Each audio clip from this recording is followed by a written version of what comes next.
तो चलिए अब हम ये सेशन प्रारंभ करते हैं। इसमें हम देखते हैं कि एक ईमेल को रजिस्टर कैसे करते हैं, किस तरीके से आप उसको इस्तेमाल करने के लिए पहली बार अपना नाम उसमें रजिस्टर करते हैं, ईमेल कैसे रिसीव करते हैं और कैसे पढ़ते हैं। ईमेल को इस्तेमाल करने से पहले सबसे पहले आपको उसमें अपने आप को रजिस्टर करना होगा। जैसे किसी भी सर्विस को यूज़ करने से पहले हम उसको में अपने आप को रजिस्टर करते हैं। आप कोई भी उदाहरण ले लें, अगर आपको मोबाइल फ़ोन चाहिए तो आपको मोबाइल फ़ोन के सिम कार्ड जिसके ज़रिए आप मोबाइल फ़ोन यूज़ करेंगे उसमें आपको अपना नाम देना होगा, पता देना होगा। आप किसी भी तरीके की कोई सर्विस अगर सरकार की यूज़ करना भी चाहते हैं, जैसे कि आपको नया गैस कनेक्शन चाहिए, उसके लिए भी आपको रजिस्टर करना होगा। उसी प्रकार से एक ईमेल सर्विस को इस्तेमाल करने के लिए भी आपको अपना नाम वहाँ पे रजिस्टर करना होगा। क्योंकि जो ईमेल आईडी है आपको जो मिलेगा, आपका जो आईडी एक निर्धारित होगा, वो एक यूनिक आईडी है। और जब आप उसमें रजिस्टर करें तो आइडियली उसमें आपका नाम होना चाहिए, जिससे कि जिनको आप ईमेल भेज रहे हैं वो आसानी से समझ जाए कि किस किस किस के द्वारा भेजी गई ईमेल है। आप अपना ईमेल आईडी दूसरों को भेजेंगे और उनको शेयर करेंगे, और जब शेयर करेंगे तभी आपके बीच में ईमेल का एक्सचेंज संभव होगा। नहीं तो ईमेल आप नहीं भेज सकते हैं, ना ही वो आपकी ईमेल रिसीव कर सकते हैं। जिस तरीके से आप अपना निजी जो भी डिटेल्स हैं, आपका घर का पता, मोबाइल नंबर आगंतुकों को, स्ट्रेंजर्स को नहीं बताते हैं, उसी प्रकार से ईमेल आईडी भी स्ट्रेंजर्स को जितना हो सके ना शेयर करें। क्योंकि ईमेल आईडी शेयर करने से शायद उसका दुरुपयोग हो सके। इसको हैकिंग बोलते हैं। कोई आपके अकाउंट के अंदर घुस के आपके जो भी व्यक्तिगत डिटेल्स हैं वो मालूम कर सकता है। एक ईमेल आईडी या तो एक पर्सनल यानी कि व्यक्तिगत ईमेल आईडी है, या कि एक ऑफिशियल ईमेल आईडी है, जो कि ऑफिशियल या जैसे कि हमने पहले देखा, इंस्टीट्यूट का काम, स्कूल का काम, कॉलेज का काम, ऑफिस का काम, उसमें इस्तेमाल होता है। जो भी ऑफिशियल आईडीज़ हैं वो आपका जो ऑफिस है वो जनरेट करके आपको देगा। जैसे कि अगर मैं किसी कंपनी में काम कर रहा हूँ तो मेरी कंपनी मुझे वो ईमेल आईडी जनरेट करके देगी।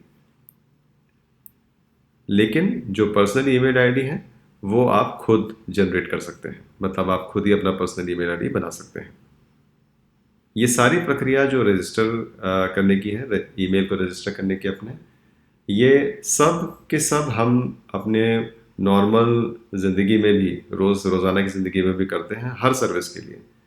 सिर्फ फ़र्क ये है कि ये हम एक इंटरनेट की सर्विस में कर रहे हैं, इसलिए हमको कंप्यूटर में अपनी डिटेल्स डालने होते हैं, कंप्यूटर में अपना नाम देना होता है, और एक यूनिक ईमेल आईडी उसके ज़रिए हमको मिलता है। उदाहरण के लिए, जैसे मेरा ईमेल आईडी, अब आप सब तो मेरे दोस्त हैं इसलिए मैं आपसे शेयर कर सकता हूँ। मेरा ईमेल आईडी है shankar.soumya@gmail.com। ये मेरा पर्सनल ईमेल आईडी है। मेरा ऑफिस का ईमेल आईडी है soumya@yojamura.com। यो जमूरा मतलब कि जमूरा रोबोटिक्स, जो कि मेरी कंपनी का नाम है। तो आप ये फ़र्क उम्मीद है समझ गए होंगे। चलिए अब चलते हैं नेक्स्ट स्लाइड में। ईमेल को रिसीव करना और उसको पढ़ना, कोई दूसरा जब अपने ईमेल आईडी से हमको ईमेल भेजता है तो वो हमारे इनबॉक्स में आती है। वो इनबॉक्स जो कि एक फ़ोल्डर है वहाँ पे स्थित रहती है, और वहाँ पे जाके हम उसको जब क्लिक करते हैं तब हम उस ईमेल को पढ़ सकते हैं, और उसमें क्या लिखा है उसको समझ सकते हैं। उसमें अगर अटैचमेंट्स हैं तो उनको ओपन कर सकते हैं।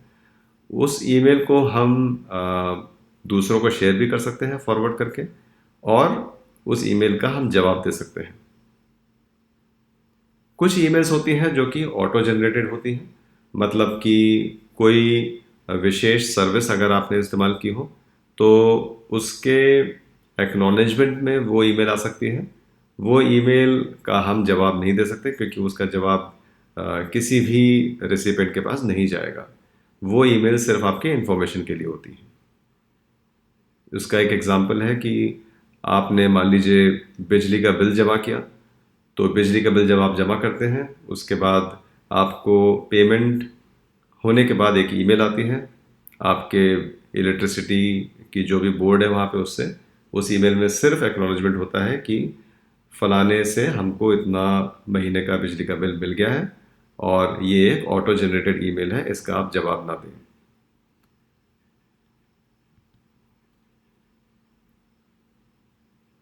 एक एग्जांपल इसमें देखते हैं वापस जीमेल इनबॉक्स की स्क्रीन में चल के, जो कि हमने आपको पिछले सेशन में दिखाया था।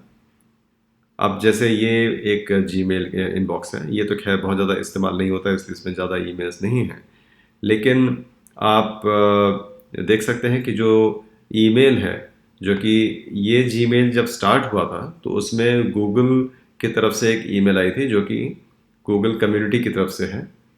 और ये ईमेल जो है यहाँ पे इनबॉक्स में है, आप देख रहे हैं इनबॉक्स का फोल्डर यहाँ पे शेडेड है और उसी इनबॉक्स में ये ईमेल रिसीव हुई है।